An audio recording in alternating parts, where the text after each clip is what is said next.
l'équipe mixte composée des sapeurs-pompiers, de l'inspection forestière et de la douane et la formation du camp militaire de Bembereke ont croisé les crampons le week-end écoulé à l'occasion du match de classement du tournoi Interforce du Borgou. Les Blancs ont dominé les jaunes, mais au terme des premières 45 minutes, les deux équipes se sont séparées sur un score de 0 but partout. Du retour des vestiaires, la formation du camp militaire de Bembereke s'est créé pas mal d'occasions, mais n'a pas réussi à trouver le chemin des filets. 90 minutes sont passées, mais le score est resté nul et vierge. Ce résultat a conduit les deux formations aux séances fatidiques des tirs au but. À l'arrivée, l'équipe mixte a pris l'avantage sur son adversaire avec un score de 4-2. Félicitations et encouragements sont les mots du préfet Djibril Maman Cissé. Je voudrais déjà remercier les deux équipes pour avoir participé à ce tournoi. Les conditions de participation n'ont pas été aussi faciles que ça, mais vous êtes des militaires comme on le dit.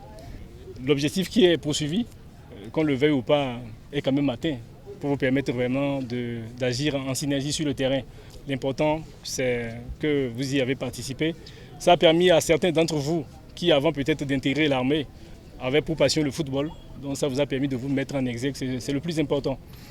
Comme à l'accoutumée, toutes les équipes qui ont pris part à ce tournoi seront quand même récompensées d'une manière ou d'une autre. Le moniteur Humpevi et Justin Djanta sont respectivement entraîneurs de l'équipe mixte et du camp militaire de Bembereke. Dans une rencontre, il y a toujours un vainqueur et un vaincu.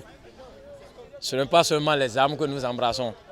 Nous aussi, nous faisons le sport. Et dans l'armée, il y a aussi des joueurs. On a présenté ce que nous avons comme football. Et vous aussi, vous avez vu tel que la population était sortie massivement pour venir voir. Mais de notre côté, ça permet la cohésion. Chez nous, c'est la cohésion. Si les sapeurs gagnent, c'est toujours l'armée qui a gagné. On est très fiers.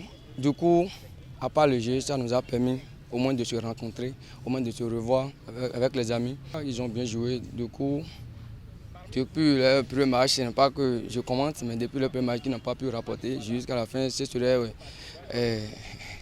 étonnant si aujourd'hui ils viennent remporter parce que depuis le premier match jusqu'au maintenant, ils n'ont pu rapporter aucun match. L'équipe mixte composée des sapeurs-pompiers, de l'inspection forestière et de la douane termine ainsi troisième de ce tournoi. Le rendez-vous est pris le jeudi prochain pour la grande finale qui opposera l'équipe de la police républicaine au camp militaire Séropéra de Parakou.